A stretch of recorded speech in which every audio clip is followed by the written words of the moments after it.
Akkanditti daawwattoota keenya oduu isin tahinnaa ani Deesitaa Xaaraati. Oduu har'aaf jenne qabannee dhiyaannee jirra. Anilleen qeerroo sabaati duraarratti hangafoota oduu.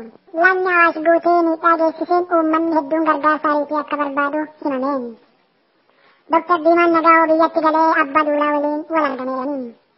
Dhibeen Iboolaa laboraatoorii keessa bahe jechuun dubbii shuuffisa ta'ee jira. Ispeen keessatti uummanni Katalooniyaa hiree ofii murteeffachuu fi ji'a dhufu sadaasa gaafa sagalii riferendamii gaggeessuu fi yoo milkaa'an biyyaaf dandeettu ta'uu fi qabsaa jiraniin. Oromoonni biyyoota alaa keessa baqaan jiraatan kumaatamni hedduun biyyoota adda addaarraa walitti dhufuuni waajjira muummee mootummaa gamtoomaniitti beekumsa mirga namaa Itoophiyaa keessatti Oromoo irratti raawwatamaa jiru ragaan deeggaruun mootummaa Itoophiyaa irratti himannaa bananeeraniin. Free Oromo students! Free Oromo students! Free Oromo students! Justice for Oromia! Justice for Oromia! Justice for Oromo students! Justice for Oromo students! Ethiopia! Stop discrimination! Stop discrimination! Against Oromos! Against Oromos! Mata dureen oduu kan nagara jiru kana gara dastaa dhaabaatti isin dabarsa.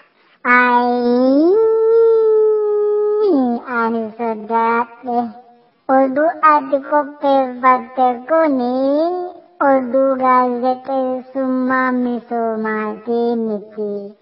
Yaadattu tarsiimoo mootummaatiin wal qabattu qofa hojjadhaa nuun hin jenne moo? Halaqaan kenna yoona televezyiinii keessaa nu daawwataa jiran.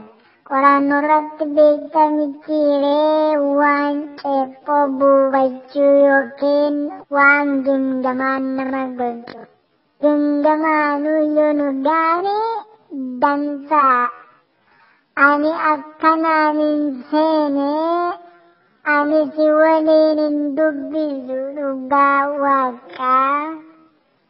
Waan mootummaan kenna jibbu ittiin bu'u.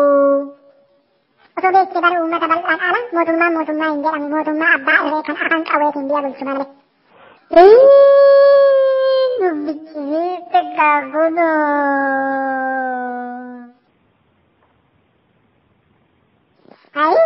Guyyaan tokko ni dhufu. Dhugaan yeroo isii malee akka dhibee ilkaanii nama dhukkubsitu. Boqqolloon qara shawwee yookiin boqqolloon dura asheete kan simbirrootaati jechuun waan mirkanaati. Guyyaa jannu waan sodaanne qofti itti dubbatu kun darbe guyyaa uummanni bal'aan afaan hidhame itti hiikatullee fagoo miti.